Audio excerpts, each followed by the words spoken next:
I want to talk to you about climate change and how it affects what we are eating and vice versa.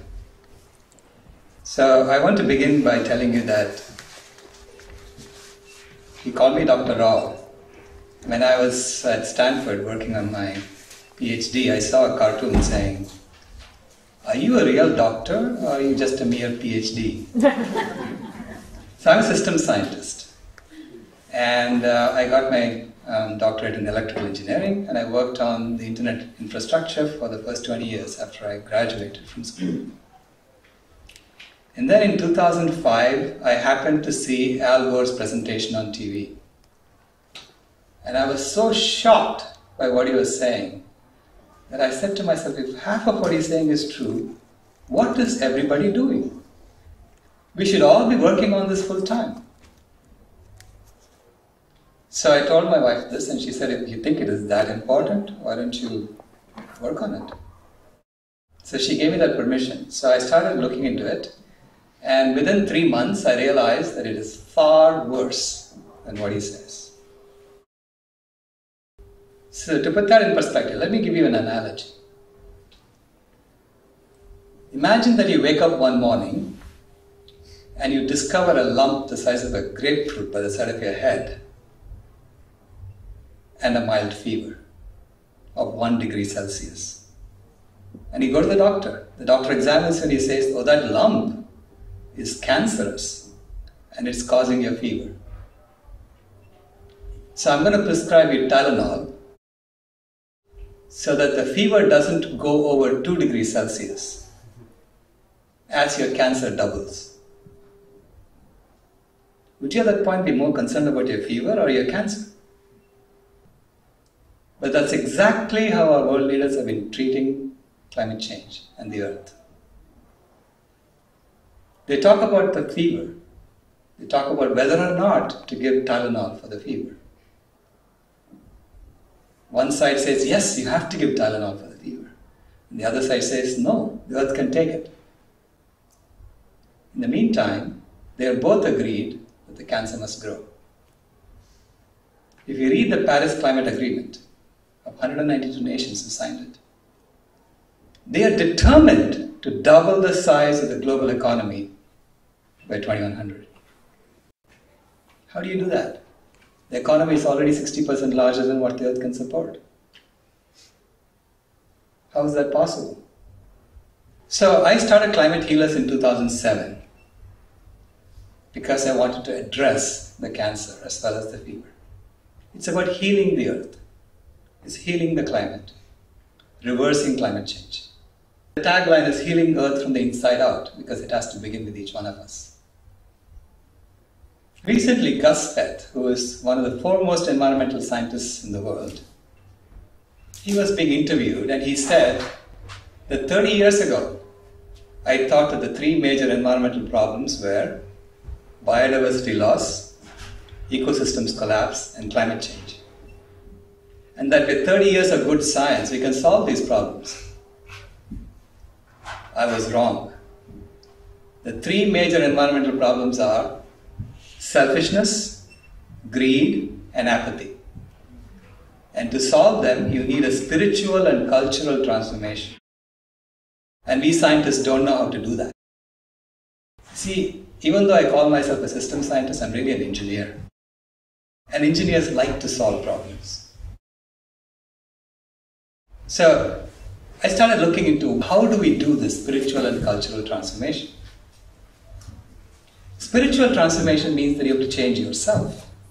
That's an inner change that has to happen. And a cultural transformation means that you have to change how we relate to each other and how we relate to the environment. And the environment, what is the environment? The environment is full of animals and birds and trees and plants. All the other life forms on earth, they are our fellow earthlings. So how do we relate to them? So that is the transformation we are talking about. There's a book by Jeremy Lent that came out recently. I think it's maybe 4 months ago. And it's called The Patterning Instinct. So it talks about how we as a species look at patterns in nature and we tell stories based on that. And then we identify our story, and based on our story we act. So we have personal stories and we have common stories that we all agree upon. So in that book he says there are 3 possible futures for humanity. The first future is a complete chaos of civilization. And no one really works for something like that. No one tells a story where we are going to create a Mad Max scenario, right? The second future he talks about is the techno-split, which is an extreme inequality between haves and have-nots. Some people have everything and others have nothing. And if you look at what our civilization is doing now, that's where we are headed towards. That's where the majority of people are working towards, based on the stories that we are bought into. So the second scenario, I call it the Hunger Games scenario. And the third is the Great Transition, or the Great Transformation. So this Great Transformation is towards a life-affirming global culture, from the life-destroying culture we have today. And we are all in this together. This is global. This is not just a few people here and there who have to do this. All of us have to be involved in this. See, we talk about climate change as one of the major environmental issues on Earth right today. And it is a major issue. It is the fever that the Earth has. And it's caused by our greenhouse gas emissions, right? But let me put that in a perspective. So for the average human being, the amount of greenhouse gases we emit is like having 2 elephants in your house every year. 2 extra elephants of CO2. So if you imagine that you live in a world where you have to keep all your waste with you. So for everything in your home, you need to have 70 times as much by weight of trash, because that's how much trash was produced for that object, on average. But on average, every one of us is producing 10 elephants worth of toxic chemical waste every year. But no one talks about all those, they only talk about the CO2. See, the framing of our environmental problems is also based on selfishness and greed and apathy. This is why we only focus on climate change, because it affects the rich people first. So it's about storytelling, and what kind of stories we tell about ourselves, and what kind of stories we tell that is common among us. And the best I can do is to tell you my story, and how I came to the conclusions I came to, so that you can form your own stories. So I'm going to begin in 1993. I was deeply involved in this culture. I bought this big home in New Jersey because I was doing very well in my business. I bought this big home and then I bought a brand new car, parked it in my garage, and the next morning it burnt my house down. So that was a wake-up call. It burned my house down, so I called the dealer and I asked him, "What did you sell me? It's supposed to be a brand new car." And he said, "Oh my God, it happened to you." So call this number and talk to Eric. So I called Eric, and Eric said, "Oh yeah, we have had this problem because we were trying to fit a V8 engine in a V6 compartment. And in the process, we routed the fuel line very close to the windshield washer heater. So if the fuel line leaks, the fumes collect around the heater, and as the ambient temperature goes up, it ignites. Too bad. So yours is the 8th car that caught fire, and headquarters is waiting for 10 before they issue a recall." So I said, "Oh my God, bad luck, right?" Yeah. So we moved out of the house and we had to go rent a place. Then the next morning, the corporation sends an expert to examine the fire. So the expert comes with his people. And I noticed that this expert is a professor of physics from University of Pennsylvania, very well respected academic. And I noticed that he's looking at everything except the car. I'm telling you this story because this is illustrative of how the current system works. Okay? So he's looking at everything except the car. So I went to him and I said, Professor Kazmarczyk, I already spoke to Eric. And Eric told me how it happened. So why are you looking at all these other things? And he got very upset with his people. He said, how can I do my job if you're giving away numbers like this behind my back? This fellow is calling everybody and he knows what's going on.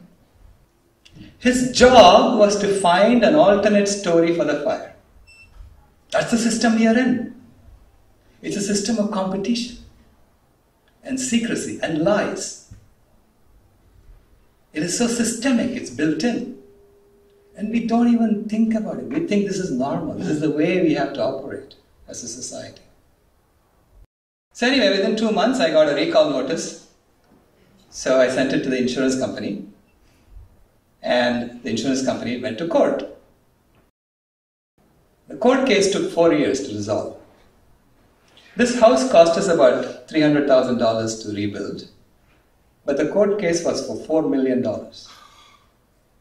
Because the lawyers were billing each other and they inflated this lawsuit. And after 4 years, the two parties agreed to settle on a no-fault basis. There's no fault of anybody for this fire, on 40 cents on the dollar. So you can see the enormous waste that's built into this system. So Donella Meadows, who is one of the foremost system scientists in the world, she passed away recently, unfortunately. She wrote The Limits to Growth in 1972. She's one of the major authors of that. And then she wrote the 30-year update. And in the 30-year update, she said that 99% of human activities today are unnecessary and wasteful. You might as well not do it. So when you have a systemic problem like this, you have to change the system. The only way to deal with it is to figure out how do we live? How do we relate to each other? How do we relate to animals? How do we relate to the environment? And how do we tell the story of ourselves so that we live in harmony with the earth and we are not creating all this waste? And clearly, if 99% of what we are doing is wasteful, we can live in a way that is sensible, and at the same time, it's not going to be completely a tofu and sandals lifestyle, as Al Gore calls it. So, when I started working on the environment, the first thing I did was to find a location where I could go study the problem. I went to this place in India. It is a village at the edge of the Thar Desert. And if you notice, this is a satellite map of the world, and the desert that starts at the western edge of Africa goes all the way into India. It's one contiguous desert. And it goes all the way into China and becomes the Gobi Desert. And if you remember your history, this is exactly where the ancient civilizations of the world were. Yeah. So civilizations happened, and the forests turned into deserts. So it's sort of built into the way we live. There's something about the way we live that caused this to happen. So I went there to study this problem. Because at the edge of the Thar Desert, you can actually study the three major environmental problems that Gus Speth identified. Biodiversity loss, ecosystems collapse, and climate change, all in one spot. So I went to this village, and these people who were in the village, they used to be hunter-gatherers about 50 years ago. Now the forest is dying around them, and so they're doing other things. So they are now raising crops, and they're raising livestock, animals, food animals, and they're using those food animals to get some revenue for themselves. So I went there to talk to them, and the first thing I did was to bribe them. Okay, I went there with solar lights. I thought I could I could create a business model where I was giving them solar lights and claiming carbon credits for all the kerosene they are not burning and use that to pay for the lights. So that was the reason I went there. And they came because they knew they were getting something for free. And within half an hour after I reached the village, my business model fell apart. Because these people said, "What lights? We don't use any lights. We don't use any kerosene lights. Why do you want to change the night? God gave us night so we can go to sleep." And I said, "So what are you using all this kerosene for? Because I know you get 3 liters a month from the ration shop." They said, "We use it to start our cooking fires." So I asked them, "So how much wood do you burn for cooking?" And it was 10 kgs a day. So I did my calculations. 10 kgs a day, 30 days, 300 kgs a month versus 3 liters a month of kerosene they were getting from the ration shop. So I had a much bigger problem on my hands. So I said, "If I can give you solar cookers, will you use them?" They said, "Sure, show us how to make our food and we'll use them." That's how I got to learn how they cooked. And I began to understand what was going on, the dynamics of cooking. The first thing I realized is that in the village, the women live 8 years less than the men on average. Because they are the ones who cook. If you look on the right, you will see how black the wall is. That's how her lungs are too. Because she's breathing it in every day. So we calculated that she is breathing the equivalent of 2 packs of cigarettes a day, just by cooking twice a day. And that cooking smoke, that smoke from the wood, actually has all of our industrial effluents. It has dioxin, furan, benzopyrene, you name it. Every industrial effluent is there in the smoke. You can measure it. Because everything we put up in the air comes down in the rain somewhere and is absorbed by trees and plants and vegetation. So the trees are very good filters. So they filter all these chemicals out and they store them in their trunks. And they try to transpire just pure water. This is nature's way of filtering our mess. And these women were cutting the branches and burning them. So they were getting it in their lungs as well. So I realized if that smoke is so toxic, then the vegetation must also have all these industrial chemicals. Which means if the animals are eating them, the animals should be storing them in their fat tissues. So animal foods are going to be much more toxic than they were before. So why aren't rich people also getting the same sickness?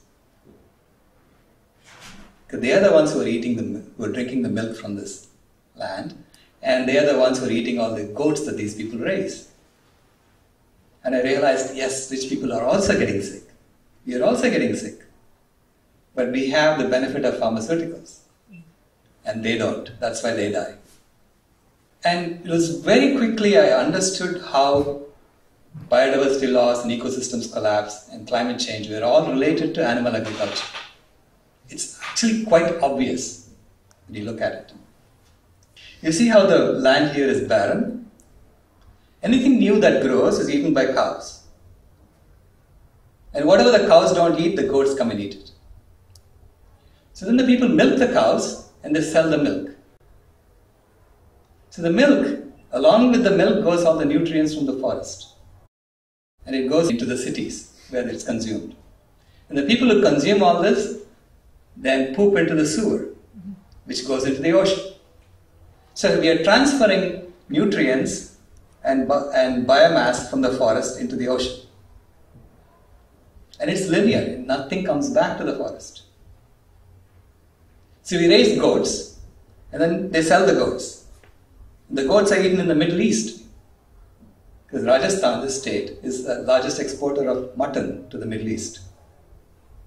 So the nutrients from the forest are disappearing into the Middle East, where it's eaten by people who then send it into the sewer, back into the ocean. So if you keep taking biomass out of the forest, the nutrients out of the forest every year, obviously it's going to die off. And there is nothing here for the deer to eat once the cows and goats are finished. So the deer dies. If the deer dies, the tiger dies. And the whole ecosystem collapses. So I could see biodiversity loss happening in front of my eyes. I could see ecosystems collapse happening in front of my eyes. If you keep taking this out, eventually it will become a desert. That's what was going on. But this happens to be some land, 250 acres of land that they protected in 2002 with a stone fence. They gave me this picture when I first went to the village, and to show me what they could do. So they protected this land in 2002, and by 2006 it became that. You see, the earth is a self-healing system. But for the earth to heal, we have to act right. They just took animals out. The cows and the goats were not allowed to go in there, and the forest came back. So I would show these two pictures in my talks, and people were asking me, are you sure they didn't take the first picture during summer and the second picture during winter? Maybe they were fooling you,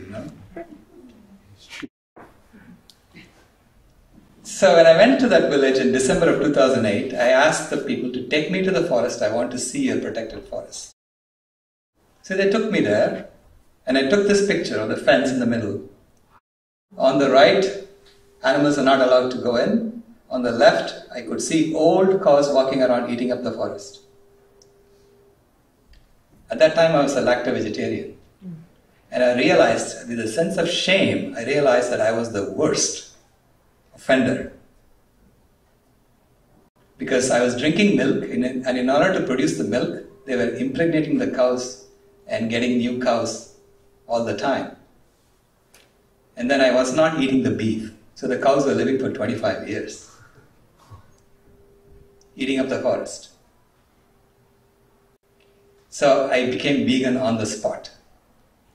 So I became vegan for the environment. And within a week, I had this huge sense of guilt lift off my shoulders. Because I knew I could do this. And I had been carrying that guilt since I was a child. Because as a child, I had overheard my grandmother talking to my grandfather. And my grandmother was telling my grandfather, this particular calf is drinking too much. He's not leaving enough milk for the children. And my grandfather told my grandmother, don't let him drink to his fill. Pull him away after 10 minutes. So as a child, I knew that there was something wrong going on. But I tried to put it away in the back of my mind and forget about it. And I never did. So subconsciously, I was suffering every time I was drinking milk. This happens to all of us. This is this spiritual uplift that you get when you go vegan. I was at a school in Marrakesh, Morocco last year, and I asked 250 students, how many of you are vegan? And only one child raised his hand, right? Then I asked them, so how many of you would deliberately hurt an innocent animal unnecessarily? And nobody raised their hands. I told them at that point, all of you are vegan by definition. Except who you are and what you do are not in alignment. And when that happens, you are suffering.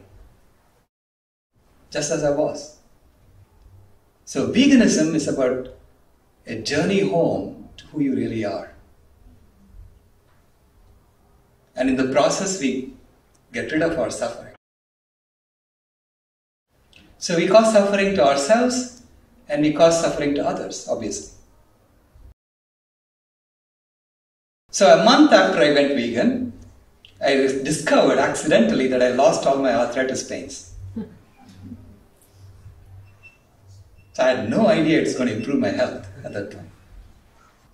So this was 2008 December, and then in March of 2009 I went to this forest in the Western Ghats of India. It's a sanctuary created by a couple from New Jersey.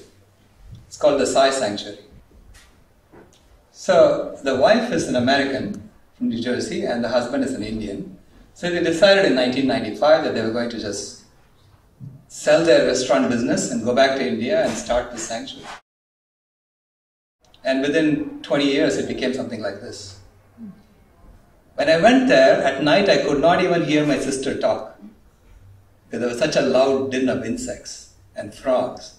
So every part of the auditory spectrum was filled with sounds. It is so lush green and full of life. I asked them, what did you do to make this happen? And they said, we just had to tear down the fences and let the animals come in. That was it. They said the elephant would eat jackfruit in the national forest somewhere and come and poop the seeds here. And along with the seeds would be the manure for a new jackfruit tree to be born. So the animals would come and drop seeds, the birds would come and drop seeds, and the whole forest came back. What used to be a coffee plantation is now this. So everything the elephant did helped the forest come back. The elephant would break a branch of a tree and eat the leaves and throw the branch away. That created opening for sunlight to nourish the underbrush. The elephant would walk on the underbrush and create a pathway for all the other animals. Because the rest of the underbrush is so thick, only snakes can go in there. All the other animals walked where the elephants walked. So every animal just lived and the forest came back and the forest flourished. I asked them, that's it? That's all you had to do? She said, oh, we had to do one more thing. We had to patrol the land and make sure that no human being comes inside. And at that point I felt so small because I was born in this forest. I felt as if I don't belong in my own home, which is a very depressing thing to feel, you know, that you don't belong in your own home. But this is the common story that we've been telling ourselves, that we don't belong in nature. This is the story of separation. So we were kicked out of Eden. We don't belong in Eden because we ate the apple. We have bought into it. But the story of separation creates anomalies. It creates inconsistencies in our stories. And when we have inconsistencies in our stories, we have to block out some stories, we have cognitive dissonance, and we suffer.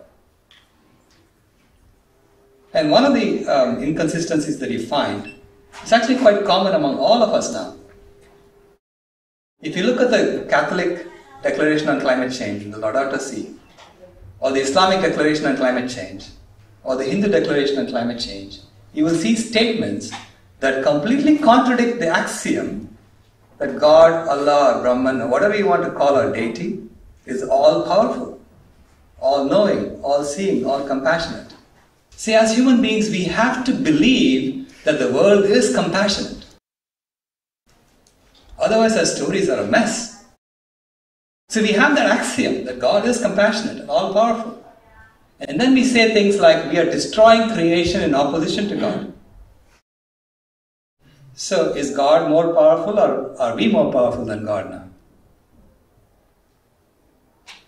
There's an inconsistency in our story. So I was racked by all these inconsistencies and say, we have to figure out a way to tell our stories, especially our common stories, so that we don't have these inconsistencies. If it is that human beings are now more powerful than God, let that be it. But if it's the other way around, let that be it. We have to be consistent in our stories. So in 2010, this girl was born in Phoenix, Arizona. This is our granddaughter. We were living in the Bay Area at that time, and I noticed that my wife was no longer home. She would just disappear to Phoenix. And after about a month, she told me, you have to go and see her. There is something magical about this girl. So I went to see her when she was a month old, and I held her in my arms, and I had the exact same feeling of perfection that I had at the sanctuary in the Western Ghats of India. So I knew in my bones that she must belong exactly as she is. Just like the animals belong exactly as they are. She must belong exactly as she is, and we all must belong exactly as we are. So we have to find a story in which we belong like that. See, to me, she was a representation of all humanity, because she is half South Asian, 1/4 African, and 1/4 American Indian. So she had 3 continents in her. So to me, I felt like I was holding humanity in my hands, and that we have to tell this story where we belong exactly as we are.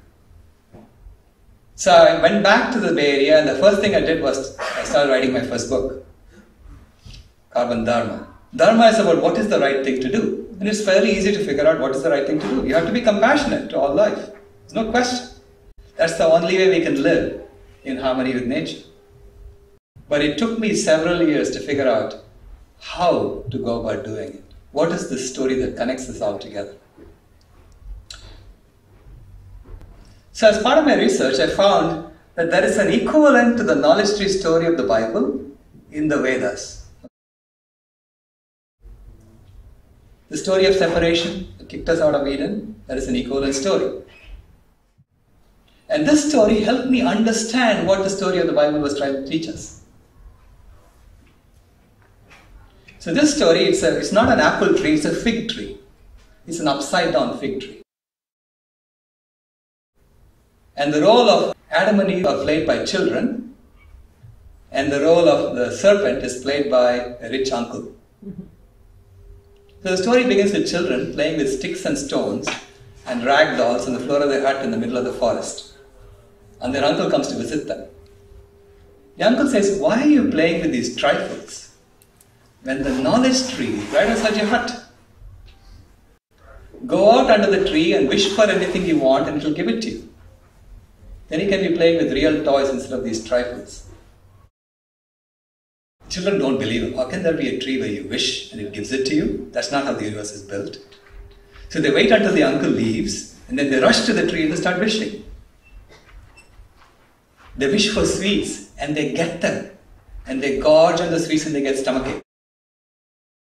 They wish for toys and they get them. And they play with the toys and they get bored. Fancier toys lead to greater boredom.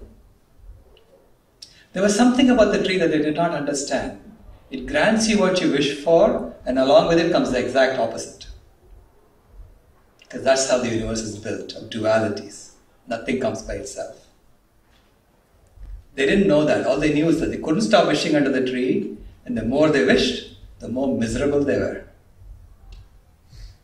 Then they get to be young men and women. And now they're wishing for what young men and women wish for. The four main fruits of the tree were sex, fame, money, and power. And with each comes its opposite, and the result was more misery and suffering for the young men and women. Then they get to be old men and women, and they congregate under the tree in three different groups. The first group says, we were so happy when we didn't know about this tree. This tree ruined our lives. It has all been a hoax and a farce. And the story says they were fools, for they hadn't understood the tree. The second group says, we must have been wishing for all the wrong things. If we could go back and wish for different things, I'm sure we'd have been a lot happier. And they were bigger fools, for they'd understood less than nothing about this tree. And the third group was the most foolish of the lot, for they come under the tree and they say, we are so miserable, we wish we were dead. And the tree grants them the wish. And they immediately they're reborn underneath the same tree, because the tree always grants wishes in dualities. So the story doesn't stop there. It then talks about a lame child who had been watching all this from inside the window of the hut. He also wanted to go out and wish for a good leg so he could walk. But there was such a crowd of people thronging under the tree, they pushed him away. He couldn't get through. So he stood there and he watched, and he saw the tree was making everybody miserable. There was so much suffering under the tree. Both the wishing people were suffering, people who were trying to get to the tree were suffering, all the animals were suffering from all the wishing.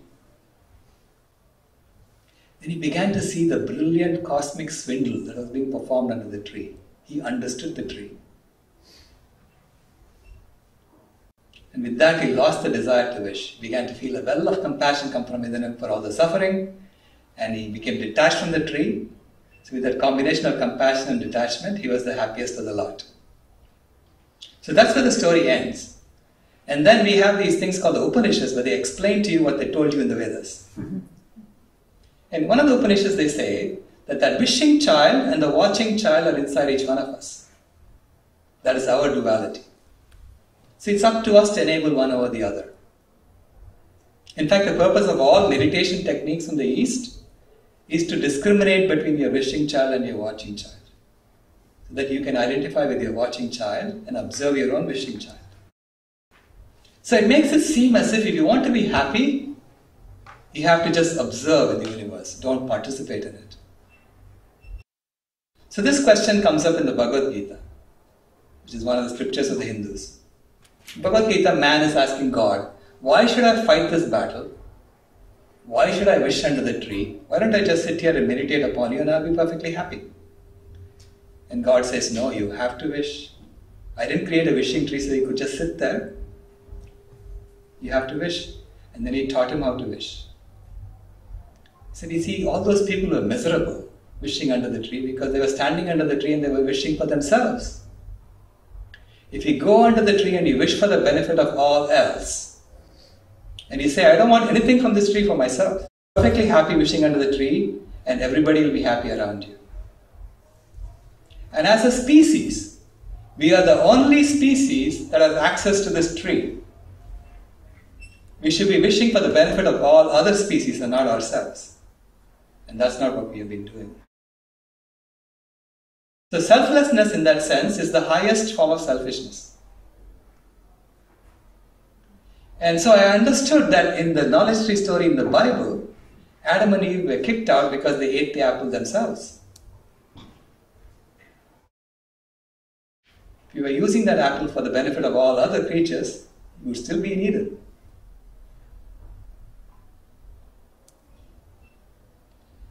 But you have to tell a story. I have to tell a story where we do belong exactly as we are, even though we have been stupid about how we use the tree. So that is the analogy of the caterpillar and the butterfly. See, a caterpillar is a blind consumer. The first thing it does when he gets out of the egg, he eats the shell of the egg he came out of. Then he eats the leaf that the egg was on, and he eats everything he sees for the next couple of weeks. He's a blind consumer. Then when he gets too big for his skin, he stops. And within the caterpillar, strange things begin to happen. New cells called imaginal cells are born. And at first the caterpillar's immune system thinks that these imaginal cells are foreign cells. So it tries to fight them. And then more and more imaginal cells are born. And the caterpillar's immune system gives up. It starts building vegan restaurants for us. Then the caterpillar hangs under a twig, builds a cocoon around himself and meditates for a week. And the imaginal cells start clumping together to form different organs of the butterfly. When the butterfly is born, the butterfly is a very discriminating consumer. She only sips nectar from the flowers. And in the process, she pollinates the flowers. She regenerates life. She undoes the damage that happened in the caterpillar phase. And that is the exact same transition that we are on. It's about compassion for all life, which is the basis of all religions.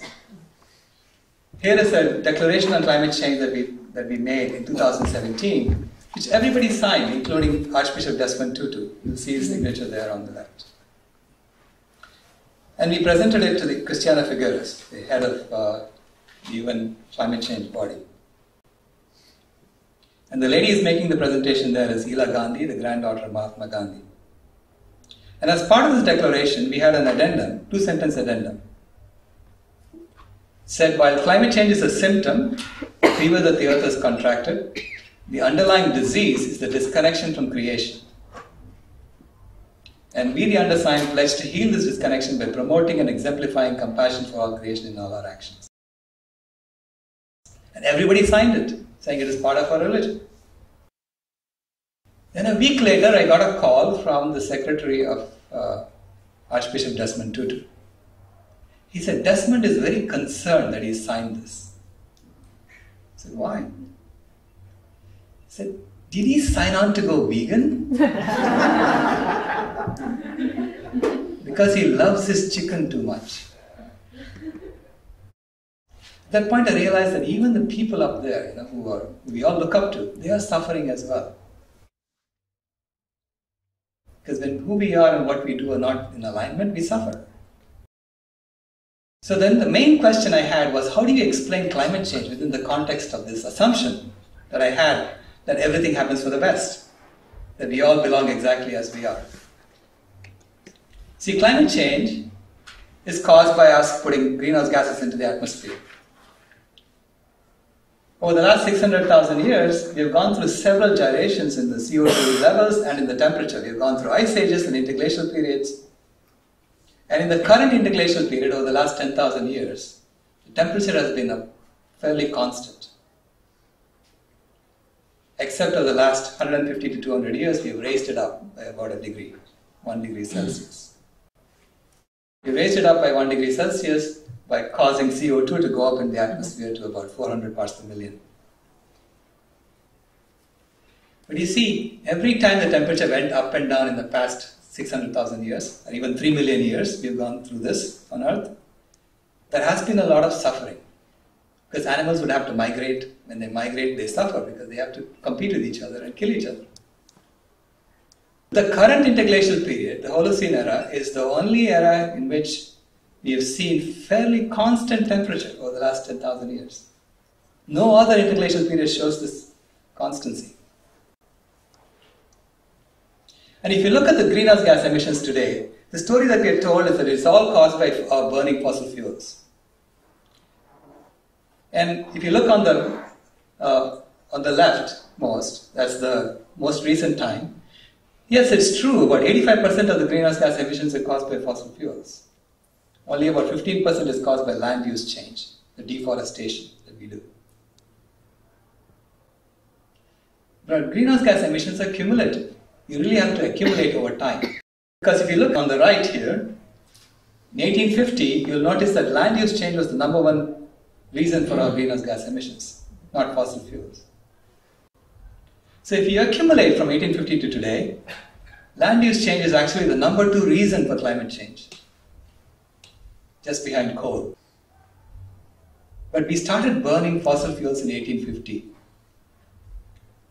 When did we start deforestation? We've been deforesting for 10,000 years. So if you accumulate from 10,000 years back, you discover that land use change is actually the number 1 reason for climate change. And that changes the story. So there is a book by Bill Rudiman where he goes through this early Anthropocene theory, where he says that if it hadn't been for humans, CO2 levels would have gone down and methane levels would have gone down, except humans came along and by doing deforestation and desertification, we kept the CO2 levels high and we raised the methane levels as well. And as a result, our ancestors were the ones who kept the temperature constant for the last 10,000 years. It didn't happen by nature. We were doing it. And the amount of temperature increase we caused by just deforestation over the last 10,000 years, that's shown as A there, is actually greater than the amount of temperature increase we caused over the last 150 years by burning fossil fuels. So we kept the temperature constant by deforestation. Just like the elephant was just living and caused the ecosystem to flourish, we also, just by living, kept the temperature constant. And then in the last 150 years, we have created all the tools and technologies we need to keep the temperature constant from now on without having to deforest. In fact, we can keep the temperature constant by reforestation now. So essentially, we have a role in the ecosystem of the world. It's a global role, and we are the thermostat species. And we can do this by just bringing carbon down on land, because the amount of carbon on land is 3 times the amount of carbon we have in the atmosphere. Carbon is concentrated where the forests are. You can see that in this map. So the dark regions are where the carbon is high, and the Amazon corresponds to that, and the Congo corresponds to that. But currently we're eating into it with our livestock, with our animals. This is the density of cows on the planet. And take a look at India. India has 10 times the density of cows as the US. but India is mostly lacto-vegetarian. So that's what happens when we keep breeding cows and don't kill them. So to understand the impact of our animal agriculture, I've used this analogy of a weightlifter. So imagine you're a weightlifter and you're lifting 5 times your weight above your head. And you discover that you're on quicksand and you're sinking. What is the first thing you should do? If someone tells you, starts arguing with you as to how much weight you should be lifting, wouldn't you say, go away? Because you're in quicksand and you know that your weight alone is too much for the quicksand to bear. So to put that in perspective, 10,000 years ago, the weight of all the wild animals in the world were about 200 million metric tons. That's on the left here. Humans were a tiny little blip on top of that. By 1970, the weight of all humans was equal to the weight of all the wild animals from 10,000 years ago. And the wild animals were down by at least 60%. And on top of that, we are carrying double our weight in livestock, in farmed animals. And people panicked. There was a book called The Population Bomb, and Mrs. Indira Gandhi in India was going around sterilizing people forcibly. So people really panicked at that point. Then the Green Revolution came along and allowed us to continue what we were doing for the next 40 years. And by 2010, human population had doubled. So now our weight by 2010 was double the weight of all the wild animals put together from 10,000 years ago.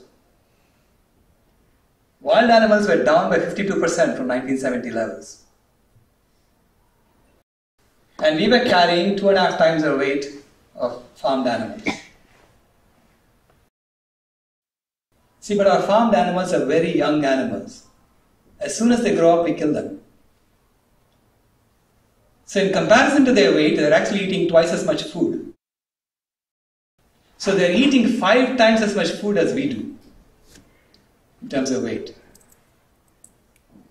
So this is the weightlifter who is lifting 5 times his weight above his head.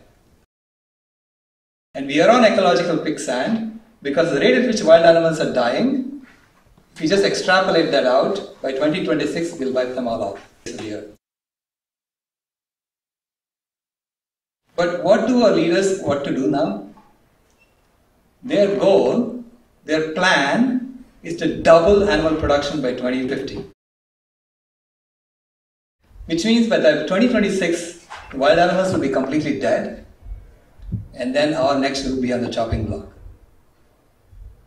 So the UNEP is predicting that by 2050 the whole world will be vegan. And the UNFAO is predicting that by 2050 we are going to try and double animal production. How can the two things happen simultaneously? So I envision it happening this way, right? You kill them all off, and then we are going to start dying off. So at the end, we'll all go vegan by 2050. So this is the caterpillar pretending that it cannot be anything but a caterpillar. And he's extrapolating out and saying, at some point I'm going to burst if I keep eating like this. And then only my head will remain, and it will start twitching. And we are all competing to see who stays in the head. Instead, the butterfly story, this causes problems. These are the 3 documentaries we did, showing that if you take all the toxins we poured into the environment, that's in the human experiment, and then that works its way up the food chain. So we convince rich people to eat animal foods. And as people prosper in developing countries also, we are persuading them to eat animal foods. And as they eat it, they get sick because they get all these toxins in their food. And then we fix them with pharmaceuticals. And every step of the way, people are making money. This is why no one wants to talk about it, because there is so much money involved. Instead, if we become the butterfly, drop our weight, then by 2026, hopefully we'll have the same amount of wild animals that we did in 2010. So we can maintain our wild animal population and then let them flourish again. This is the butterfly story that I'm trying to tell. And the good news is it's already happening. If you look at the concentration of vegans, Self-reported vegans are about 6% in the US by 2010. And between 2010 and 2016, the interest in veganism has tripled. Even though I haven't seen a new survey. And the interest is happening in all the rich countries of the world, which means it's a lasting movement. It's not going to go away. And even religions are now getting involved. The Hindu Declaration on Climate Change was the first major religion declaration that asked everybody to go vegan. But we have to do a system change where veganism fits. We can't have vegan consumerism anymore. We have to come into alignment with the planet. And rather than trying to fight the current system and try to bend it towards where it needs to be, Buckminster Fuller said the best way to do a system change like this is to build a new one in parallel. Build a new one in parallel that is so attractive that everybody abandons the old one and comes along with the new one. And that's what we're working on. So we have a project called the Sacred Lifeline Project. We made a proposal to the MacArthur Foundation to have 80 acres of land where we have a demonstration community that is zero waste and off-grid, where we measure our ecological footprint and we show that if all 7.5 billion people live like this, we will only use up half the earth. So the other half can be returned back to wildlife. So the idea is that you would share a lot of things, so it's a sharing economy. You'll see tiny homes or humble homes surrounding a community kitchen and a greenhouse in between where we are growing all our food. So anyway, this didn't get funded. They said it's too radical. And so now we have made a proposal to the city of Tempe to do this in Arizona in one small plot. It's just one section of that. So there's 13 homes surrounding a community kitchen and a garden in between, where we have shared transportation, and it's right next to ASU. So the students are willing to come and live there and help us write the process infrastructure and the software infrastructure you need for the new system. So it's a picture of what it looks like. So this one they're going to announce by the end of this month, whether we won this or not. And that's what my granddaughter looks like now. And I promised her that when she's 16 years old, in 2026, she will be able to dance. She doesn't have to cry. So I wrote these two books, Carbon Dharma and Carbon Yoga. And this is Vegan World 2026.